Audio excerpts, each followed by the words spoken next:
Hey everyone, and welcome back to my YouTube channel. My name is Kalamalka, and in this video I'll be going over a couple of games I've recently played with Rexar, highlighting his strengths and weaknesses, and why I think he's an extremely strong hero right now. Rexar is a new class of hero. Blizzard is classifying him as a ranged warrior, which has proven to be an excellent addition to the game. Rexar himself plays like a mix between a ranged assassin and a warrior, a playstyle you have to adapt to in order to excel with him. He's able to go toe-to-toe with almost any solo laner in the game, including Leoric and Zagara, and he has an incredibly strong presence within teamfights. With the addition of the Lieutenant Morales patch, Rexar has received a number of quality of life changes. Most significantly, you're now able to independently micro Misha, which allows you to move her around within the leash radius of Rexar.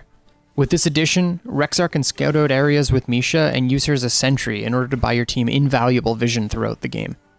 This new mechanic, called Misha Fixate, is by default bound to 1 on your keyboard, and it can be used on the ground or on specific targets within the game.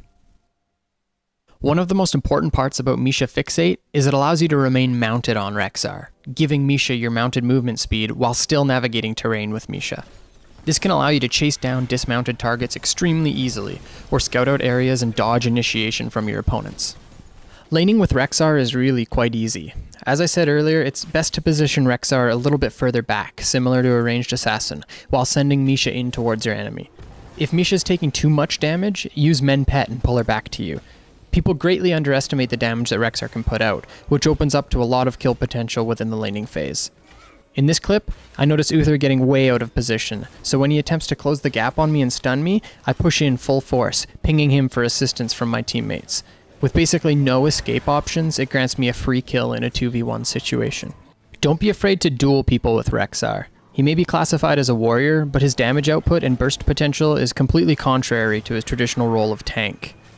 In order for anyone to beat you in a duel, they either have to A, kill Misha, then kill you, or B, kill you directly. If you have vision of others on the map, start harassing your opponents. You know they have to get past Misha to kill you, so save your stuns for any abilities they may have to close the gap, and always keep Rexar at a safe distance. Posturing for objectives is one of Rexar's biggest strengths. You can use Misha to grant you vision while handing in coins or gems. You can use Misha to stun people off the tribute on Cursed Hollow, or even capture the shrines on Dragonshire. Just make sure you're showing up to objectives with Rexar, because the control he provides in these locations is incredible. Not utilizing this aspect of his kit makes choosing him as your hero a little bit of a waste. Teamfighting with Rexar requires a lot of attention. You need to constantly watch your positioning with Rexar, ensuring you're in a safe location on the outskirts of teamfights, while paying equal attention to the health and location of Misha. Having Rexar use basic attacks on the front line of the enemy team, while sending Misha in to attack vital targets is your ideal situation. However, if she gets too low, you need to pull her back and mend pet. It's also important that you're using Misha Charge on kill targets or using it to interrupt important abilities. This clip is a great example of how you can wait for specific moments to use Misha Charge to the best of its ability. My team is posturing for the tribute here, and I come down from the mid lane to help contest the objective. I immediately position Rexar to the safe side of the team fight while using basic attacks and following Misha's pursuit. Noticing Lily and the enemy Rexar line up perfectly for me, I use Misha Charge, stunning and killing both of them instantly. At level 16, I highly recommend picking up Feign Death. It's one of the strongest active abilities in the game right now, and it allows you to make some pretty awesome plays. Not knowing that Kerrigan is also down here, it's a very dangerous position for me to be in.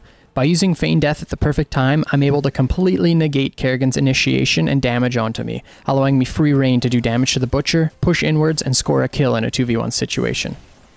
After that, I start kiting backwards, using Arthas and Misha as primary damage onto Kerrigan.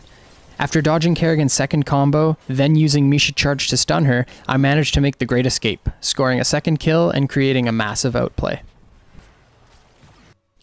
Think about your Feign Death usage prior to the situation where you have to use it. In this clip, I'm planning on dueling Leoric to the death. I know his only win condition is getting on top of me, landing Drain Hope, and beating me in the face with Skeletal Swing.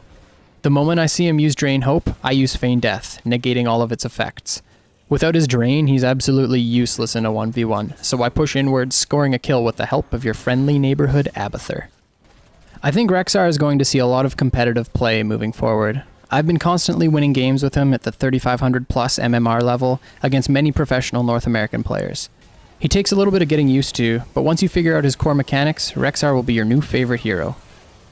Thanks again for watching, and if you thought this video was informative, please subscribe to my page, as I'll be constantly releasing content with the goal of helping you reach rank 1.